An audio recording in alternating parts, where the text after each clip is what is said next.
Terima kasih kepada Tuan dan Nyonya yang masih setia dengan Tuan Wira Darmadi. Untuk mendukung Desiana Channel agar terus berkembang, silakan subscribe, like, komen dan share video cerita ini. Terima kasih Tuan dan Nyonya. Kebaikan Tuan dan Nyonya akan saya balas di kehidupan selanjutnya. Silahkan Tuan dan Nyonya menikmati lanjutan cerita dari sebelumnya. Bab 1016. Dengan tatapan dingin, Kumar menjelaskan lagi. Apa yang akan dipikirkan rakyat kalau kerajaan Nuala yang dipimpin oleh ratu ini selalu mengalami gangguan? Selain itu, keluarga Juwanto juga masih punya Pangeran Yahya. Lambat laun, hati rakyat pasti akan jadi berpihak pada kita. Bukankah begitu? Rencana Kumar ini memang sangat bagus. Jika keadaan terus berlanjut seperti ini, rencananya mungkin bisa berhasil. Benar juga, kalau kita terus menyebarkan gosip, sepertinya rakyat dan para pejabat juga akan mulai meragukan kompetensi ratu. Begitu kredibilitas ratu hancur, dia akan berada di ambang kehancuran. Gibran dan Falevi tersenyum mendengar rencana jitu ayahnya. Bagaimanapun, keluarga Juwanto masih punya reputasi tinggi. Hal ini nggak akan pernah berubah, seru Kumar dengan percaya diri. Pada saat ini, Biantara pulang ke Dusun Darmadi dengan wajah murung. Tuan, Monoma sudah mulai bergerak. Ada kabar yang mengatakan bahwa pasukan Agrel juga sudah mulai bergerak di perbatasan. Biantara adalah rakyat Agrel, jadi dia selalu berwaspada terhadap negara itu. Hanya saja, dia tidak menyangka bahwa kerajaan Monoma akan berkoalisi dengan kerajaan Agrel. Tampaknya, kedua negara ini ingin memonopoli tanah kekuasaan kerajaan Nuala. Wira menghela napas berat. Masalah ini semakin runyam saja. Dia bisa mengerti mengapa Monoma dan Agrel akan menyerang mereka. Tanah di 9 provinsi milik kerajaan Nuala ini sangat kaya raya. Kini setelah mereka punya kemampuan, tentu saja mereka tidak akan membiarkan kerajaan Nuala terus berkuasa di tempat ini. Masalah ini semakin gawat saja. Wira juga mulai tidak berdaya. Kak Wira, bagaimana dengan kita? Apakah mau melawan Agrel juga? Tanya Biantara, dia sangat memahami isi pikiran Wira. Jika keamanan kerajaan Nuala terancam, mereka juga tidak akan bisa merasa aman. Sebenarnya, Wira terus memikirkan hal ini selama beberapa hari ini. Dia tidak bisa merasa tenang sama sekali. Apakah mereka benar-benar harus menunggu sampai semua wilayah dipersatukan? Wira sebenarnya tidak punya tuntutan terlalu tinggi. Dia hanya tidak ingin terjadi kekacauan yang terlalu besar. Bagaimanapun, dia baru beberapa tahun melintas ke dunia ini, tentu Wira tidak ingin terlibat peperangan dan mati saja. Namun, kondisi saat ini tampaknya semakin tidak terkendali. Kita tetap harus melawan Agrel. Kalau enggak, kerajaan Nuala akan kehilangan 2 provinsi, jawab Wira. Mendengar hal ini, Biantara mulai ragu-ragu. Kak Wira, kalau kita turun tangan, semua orang akan langsung tahu kemampuan kita. Takutnya, semua pihak akan jadi was-was terhadap kita. Tentu saja Wira mengerti akan hal ini. Jika benar-benar harus melawan Agrel, Wira harus menggunakan sedikit trik. Pasalnya, pasukan Agrel ada 100.000 orang, sedangkan pasukannya hanya segelintir. Begitu peperangan terjadi, semua senjata dan perlengkapan Wira akan menjadi incaran semua orang di dunia. Wira tidak ingin sampai menarik perhatian semua orang. Kak Wira, besok Yuda akan tiba di Provinsi Suntra. Selain itu, pasukan Agrel juga pasti akan mulai masuk. Kita harus buat keputusan secepatnya. Desak Biantara sambil menatap Wira. Wira sendiri juga tentunya ingin menyelesaikan masalah ini secepat mungkin. Namun, setelah berpikir-pikir, satu-satunya cara adalah menghentikan bangsa Agrel. Hai, Wira menghela napas tak berdaya. Melihat ekspresi Wira, Biantara juga tidak banyak berkomentar lagi. Sebab, dia tahu Wira butuh waktu untuk memikirkan rencana selanjutnya. Meski situasi saat ini tidak terlalu optimis, untung saja kekacauan masih belum terlalu besar. Selain itu, dilihat dari informasi yang didapatkan Biantara, tujuan dari koalisi Agrel dan Monoma ini bukanlah untuk menjajah kerajaan Nuala. Bab 1017. Kedua negara itu sebenarnya hanya ingin mendapatkan sedikit keuntungan. Seluruh tanah kerajaan Nuala itu tidak bisa diremehkan sama sekali. Jika mereka ingin menginvasi, butuh waktu dan tenaga militer yang sangat besar. Hal itu tidak bisa dipungkiri, kalau tidak, kerajaan Nuala juga tidak mungkin bisa berdiri selama ini. Hanya saja, meski tidak sedang dalam bahaya besar, cara mereka menggerogoti kekuatan kerajaan Nuala perlahan-lahan seperti ini tidak bisa dibiarkan begitu saja. Wira berpikir keras untuk mencari cara.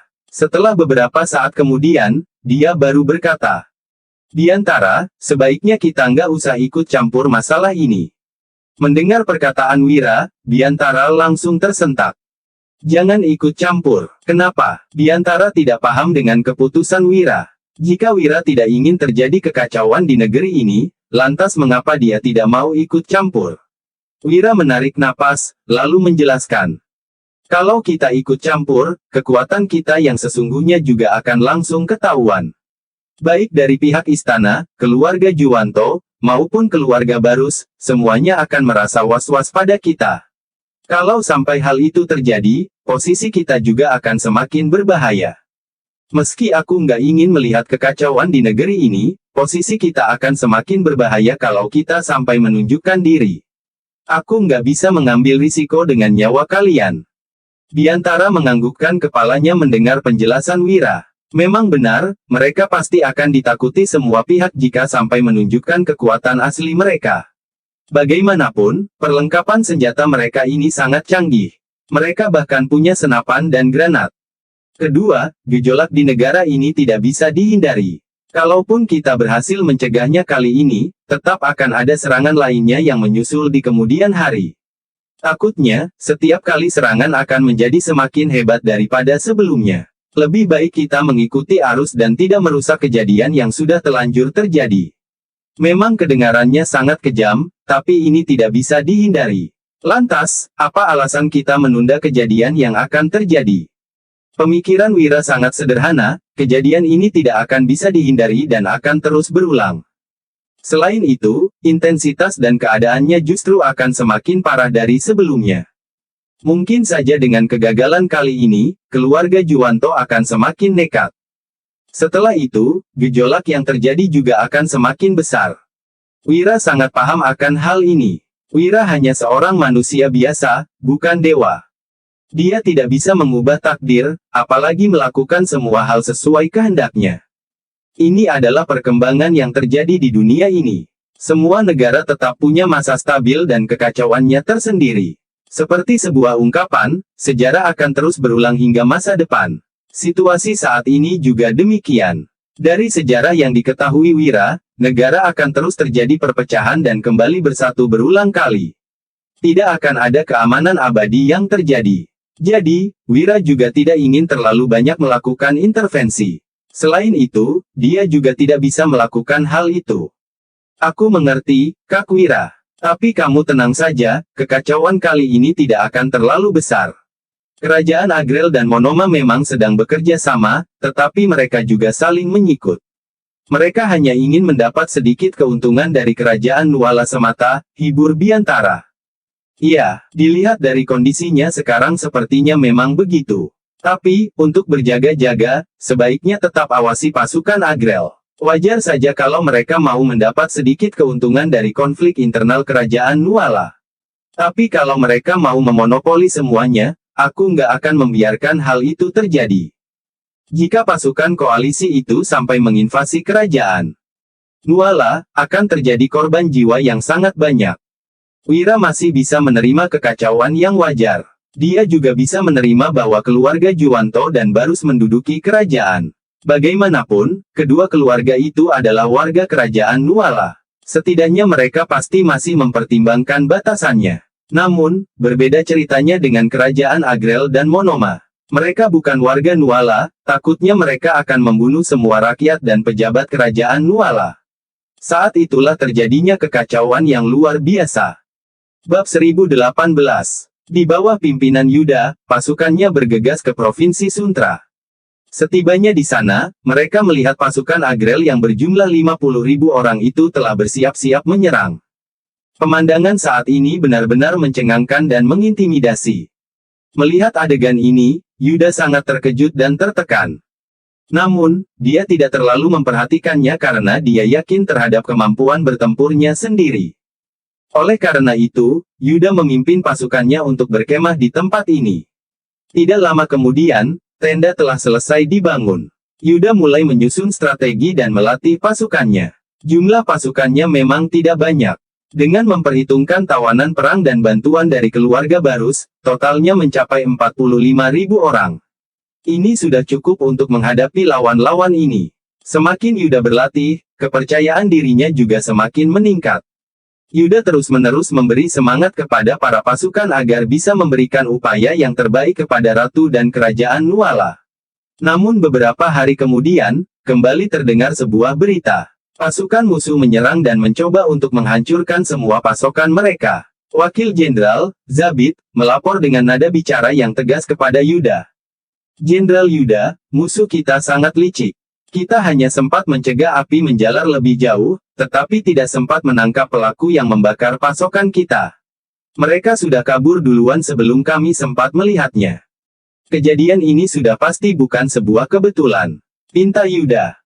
Pada saat ini, tiba-tiba datang lagi seseorang untuk melapor. Jenderal, gawat, busur panah kita dihancurkan seseorang. Orang itu adalah mata-mata dari Monoma. Setelah tertangkap, dia langsung bunuh diri. Apa? Yuda sangat kaget mendengar laporan ini. Setelah berpikir sejenak, dia berkata, apa maksudnya ini? Apakah cara mereka melawan kita benar-benar begitu kekanak-kanakan? Jenderal, apakah kita perlu memeriksanya? Tanya Zabit. Yuda hanya melambaikan tangannya. Nggak perlu, trik rendahan begini nggak akan berpengaruh pada kita. Dalam sekejap, hari pertempuran telah tiba. Yang membuat Yuda keheranan adalah, kemana perginya 50.000 pasukan lawan yang gagah itu. Saat ini, Monoma hanya mengutus 3.000 orang untuk menembakkan beberapa panah ke arah tenda mereka. Serangan mereka sangat sederhana, seolah-olah tidak ingin berperang. Yuda mengerutkan alisnya dengan kebingungan, dia tidak tahu apa yang sebenarnya sedang direncanakan oleh bangsa Monoma ini. Tanpa menunggu serangan balasan, jenderal pihak musuh telah melarikan diri dengan membawa 3.000 pasukannya. Adegan ini kembali membuat Yuda kebingungan. Dia menatap ke arah musuh dengan tatapan tidak percaya. Jenderal, apa yang terjadi dengan orang-orang ini? Kelihatannya mereka tidak serius ingin berperang dengan kita. Tanya Zabit dengan curiga. Bab 1019. Memang aneh. Yuda sama sekali tidak mengerti apa yang sedang dilakukan oleh musuhnya. Jangan-jangan, mereka mundur dengan sukarela karena tahu tidak akan bisa menang melawan kita. Demi tidak merusak reputasinya, jadi mereka hanya berlaga untuk menyerang sejenak, lalu pergi begitu saja. Perkataan Zabit semakin membuat Yuda sorot mata Yuda semakin muram. Apa tujuan mereka sebenarnya melakukan hal ini? Di saat kedua orang itu masih merasa heran, tiba-tiba muncul seorang prajurit sambil berteriak. Wajahnya tampak cemas dan panik. Dia langsung menyampaikan surat yang dibawanya kepada Yuda. Lapor Jenderal, pasukan Monoma mengutus seseorang untuk mengirimkan surat. Surat dari Monoma, gumam Yuda sambil menerima surat tersebut. Saat melihat isinya, terbersit kilatan dingin di mata Yuda. Selanjutnya, dia bergumam. Mereka menantangku bertarung secara langsung. Apa? Zabit tercengang. Jenderal, jumlah mereka sangat banyak. Kalau benar-benar terjadi pertempuran, kita pasti akan mengalami kerugian besar. Mereka bersikap seperti itu tadi, sekarang malah memberi surat tantangan padaku. Apa rencana mereka sebenarnya? Gumam Yuda dengan serius. Tapi bagaimanapun, aku harus pergi untuk menerima tantangan ini. Dalam sekejap, Yuda telah tiba di tempat yang dijanjikan sambil membawa pasukannya. Saat kedua pihak berhadapan, pemimpin dari pasukan musuh berteriak kepada pasukan Yuda. Di mana jenderal kalian? Suruh dia keluar untuk menemuiku. Zabit tercengang melihat bahwa ternyata Taufik sendiri yang memimpin pasukan untuk menemui mereka kali ini. Sorot mata Zabit berkilat dingin, lalu dia memutuskan untuk menyuruh orang memanggil Yuda setelah ragu sejenak. Beberapa saat kemudian, Yuda tampak muncul dari belakang sambil menunggang kuda. Dengan ekspresi angkuh, Yuda menatap Taufik dengan senyuman sinis. Hehe, Taufik, kamu benar-benar panutan Monoma, iya. Yuda tertawa saat berkata, sebagai Raja Monoma, bisa-bisanya kamu memimpin pasukan untuk datang langsung ke medan perang. Wibawamu memang hebat. Hehe, Jenderal Yuda terlalu sungkan. Kedatanganku kali ini adalah untuk melihat seberapa hebatnya sang prajurit legendaris Yuda. Lalu setelah bertemu denganku, bagaimana pendapatmu? Tanya Yuda.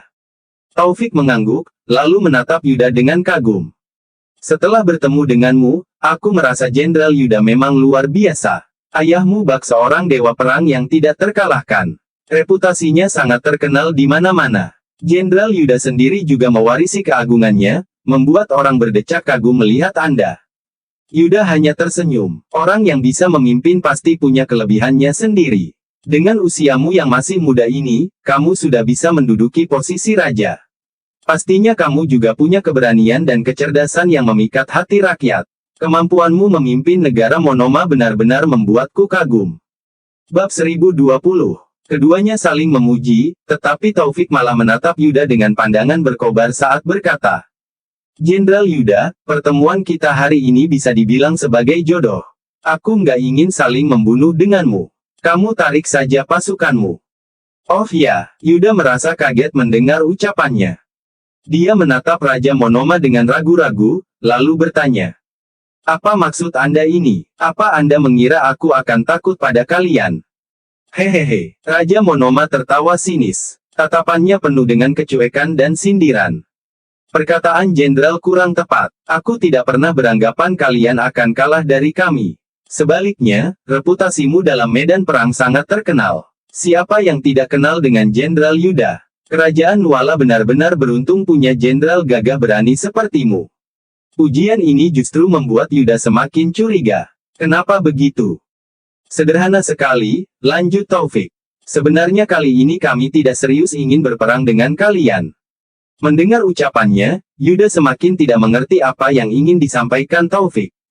Taufik hanya terkekeh, lalu menimpali, kami hanya ingin mengulur waktu saja. Sekarang tampaknya cara ini efektif juga. Perkataan ini langsung membuat Yuda tersadar. Dia terpaku di tempat dengan pikiran yang kacau. Ternyata dirinya telah masuk dalam jebakan. Pada saat ini, di perbatasan kerajaan Nuala. Seperti biasanya, 50.000 pasukan yang berjaga di sini terlihat sangat santai dan malas. Mereka sama sekali tidak menganggap serius tugas mereka untuk berjaga di perbatasan ini. Komandan prajurit yang bernama Murad sedang menenggak bir dengan santai. Beberapa prajurit di sampingnya mengangkat gelas sembari berteriak. Ayo, bersulang. Di hadapan mereka ada beberapa wanita penghibur yang sedang memainkan musik. Pemandangan ini terlihat sangat menyenangkan. Sementara itu, Murad meminum birnya sambil mengejek. Si Yuda itu benar-benar bodoh.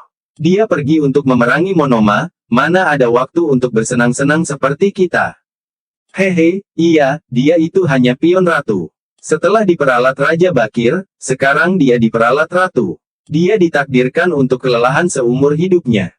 Yang paling menggelikan lagi adalah, Raja Bakir telah membunuh ayahnya, tapi dia masih tetap setia pada negara. Entah apa yang akan dipikirkan ayahnya di alam baka melihat anaknya seperti itu. Ada beberapa orang yang memang ditakdirkan menjadi pesuruh seumur hidup, ada juga yang ditakdirkan untuk bersantai seperti kita. Begitu ucapan itu dilontarkan, semua orang di sana langsung tertawa terbahak-bahak. Mereka mentertawakan Yuda tanpa sungkan-sungkan, tidak menganggapnya sebagai manusia sama sekali. Pada saat ini, beberapa prajurit menatap Murad dengan wajah cemas. Jenderal Murad, kita bersenang-senang di sini, apakah prajurit Agrel akan tiba-tiba menyerang kita selagi kita lengah? Benar, pasukan Agrel cukup kuat. Kalau tidak bersiap-siap, mungkin kita akan dalam bahaya. Namun, Murad malah tidak peduli dengan nasihat para prajurit yang cemas ini. Bab 1021. Murad tampak sangat tenang. Dia tersenyum sambil menyesap bir, lalu menimpali dengan santai. Nggak usah khawatir, bangsa Agrel nggak akan menyerang kita. Benar, apa yang kalian khawatirkan? Tenang saja, hari ini kita akan minum-minum sampai puas dan mabuk. Seru salah satu tentara.